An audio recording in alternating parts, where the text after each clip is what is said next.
Je dois d'abord demander Yes, counsel. This is as part of the procedure. And as we've said since the very outset, I need to ask Mr. Duterte himself to make observations as to the condition of his surrender to the court and the conditions of his detention at the detention facility of the court since his arrival. If he can please tell us these details. Thank you. Can I... Oui, maître. Oui. Presiding Judge, yes, counsel. Please. 2 days ago, the whole world has witnessed the degrading fashion in which a former president of a sovereign country was bundled into a private aircraft and summarily transported to The Hague.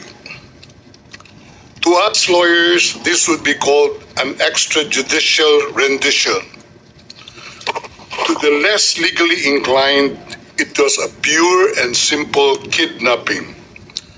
My client was denied all access to the legal recourse in the country of his citizenship, and this all in the nature of political score settling. Two troubled entities struck an unlikely alliance. An incumbent president who wished to neutralize and choke the legacy of my client and his daughter on the other hand, and a troubled legal institution subject to delegitimization and desperate for a price cuts and a legal show today on the other hand. With this in mind, it is not surprising that my client was abducted from his country. ICC private jets do not drop out of the thin air. That jet which received my client was coordinated in advance. The UAE is not a state party to the ICC and has no obligation to cooperate with the court. Yet my client sat in transit in that country for more than 5 hours. I invite the registry's representative to present today in court to explain to the judges exactly how they believe this transfer was anything other than a gross abuse of process. Given the precipitous arrival of my client, an elderly man with debilitating medical issues, hard of hearing and poor of sight, he was taken to a hospital for observation. Only this morning have I met him for the first time with less than an hour to discuss legal issues. I have not been able to present him with a hard copy of the arrest warrant because we were not supplied with such.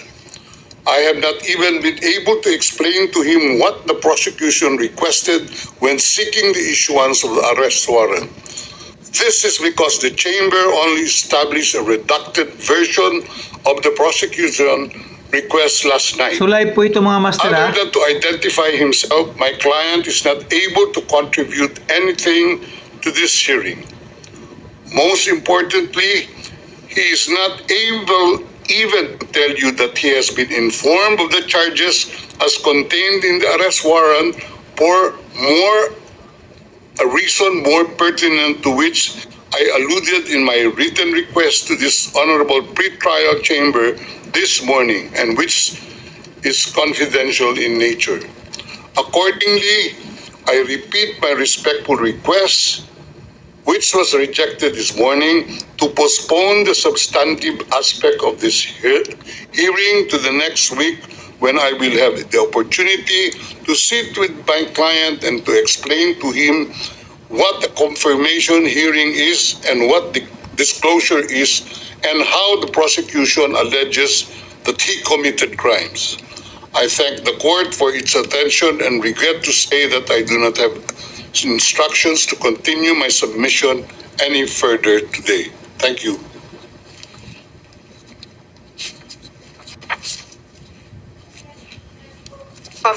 D'abord, concernant Thank you, Counsel. Now, with regard to the health issues of Mr. Duterte, I believe that the court has taken specific measures with regard to his health situation, and I note that subsequent to his arrest and when he arrived at the detention center, the court's doctor was of the opinion that you were fully mentally aware and fit, and that you have undergone further checks and tests at the detention facility.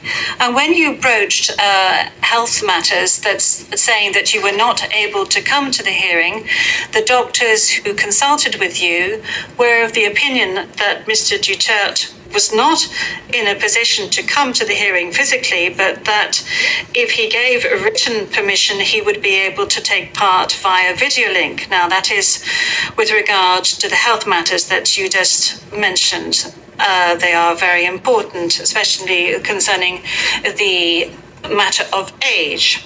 Now, with regard to the rights of Mr. Duterte, we have before us the registrar's or the registry's report that says that Mr. Duterte has been informed of his rights, including Articles 66 and 67 of the Rome Statute, and that